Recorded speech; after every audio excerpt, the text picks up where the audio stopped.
नमस्ते एवरीवन। उम्मीद है आप सभी लोग अच्छे हैं, अपना ध्यान रख रहे हैं और स्वस्थ हैं। अभी दिस साइड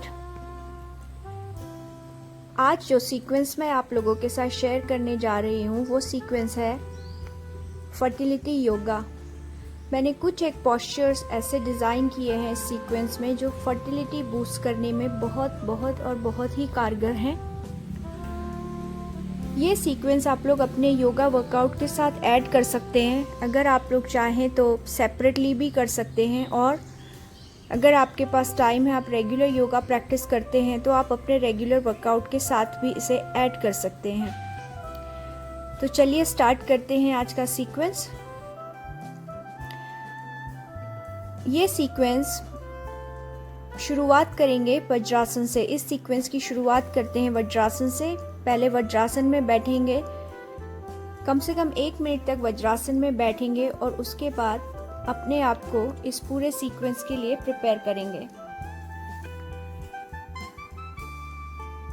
वज्रासन के बाद वज्रासन से आपको शिफ्ट करना है वीरासन पे।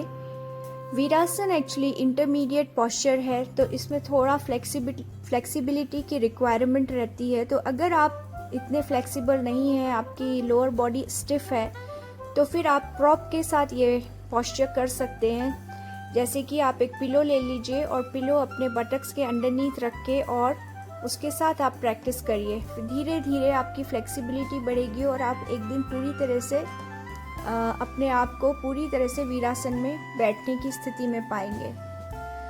तो यहाँ वीरासन के 2 वेरिएशंस हैं जो आपको करना है। एक तो वीरासन है और दूसरा सुप्त वीरासन। सुप्त वीरासन में भी पहले आपको अपने एल्बो का सपोर्ट देते हुए अपने आप को ज़मीन से अपनी अपर बॉडी को टच करना है।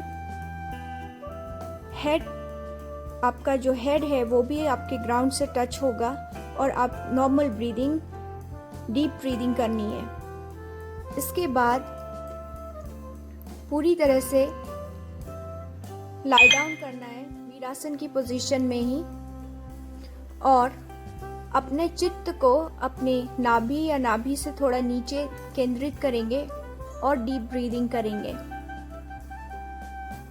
इसी के साथ आपको मन ही मन ये दोहराना है कि आपका जो रिप्रोडक्टिव सिस्टम है वो धीरे धीरे हेल्दी हो रहा है, स्ट्रॉन्ग हो रहा है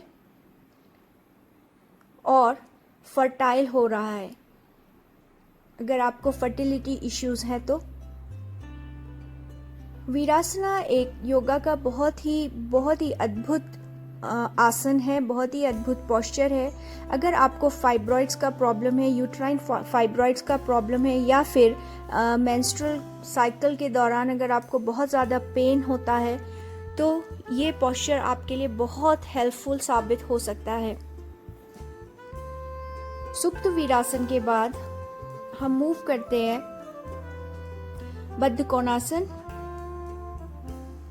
बद्ध कोणासन करने से पहले अगर आप थोड़ा सा बटरफ्लाई पोस्चर या फिर तितली आसन की प्रैक्टिस करेंगे तो बद्ध कोणासन में बैठना थोड़ा आसान हो जाएगा। बद्ध कोणासन भी एक ऐसा आसन है या पोस्चर है जो थोड़ी फ्लेक्सिबिलिटी की रिक्वायरमेंट मांगता है। तो अगर आप इतने फ्लेक्सिबल नहीं है, अगर आपकी बॉडी थोड़ी स्टिफ है, लोअर बॉडी थोड़ी स्टिफ है, तो साथ में आप हिप ओपनिंग पोस्चर करिए। हिप ओपनिंग पोस्चर्स करिए और उससे फिर आपकी लोअर बॉडी थोड़ी ओपन होगी और आप इजीली आप बद्ध कोणासन में बैठ पाएंगे। Sit in vajrasana, sit in Baddha Konasana and concentrate your mind on your navel। बद्ध कोणासन के बाद जो अगला पोस्चर है इसी योगा सीक्वेंस में वो है योगा स्क्वाट पोस्चर और मलासना।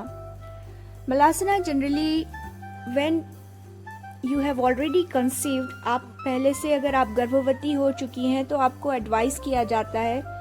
लेकिन मेरा ऐसा मानना है कि अगर आप ये पोस्चर पहले ही अपने योगा वर्कआउट में ऐड करते हैं तो इसके आपको और ज़्यादा बेनिफिट मिलते हैं।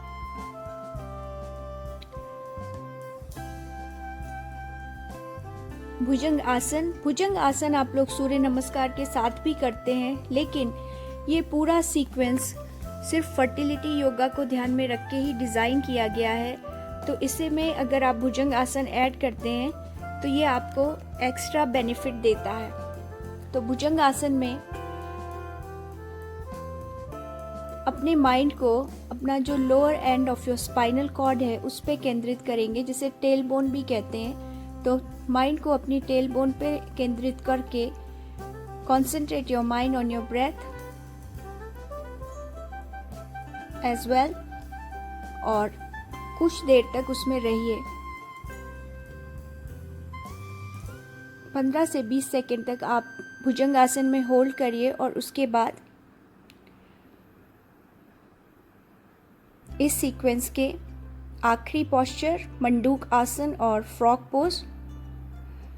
मंडूक आसन भी थोड़ा सा, मंडूक आसन के लिए लोअर बॉडी फ्लेक्सिबिलिटी होनी ज़रूरी है, तो मैं आपको यही एडवाइस करूँगी कि इसके साथ साथ आप हिप ओपनिंग पोस्चर्स भी करिए, जिससे आपको ये सारे जो पोस्चर्स हैं उनका आपको 100% आपको लाभ मिलेगा अगर आप इसे पूरी तरह से कर पाएंगे तो।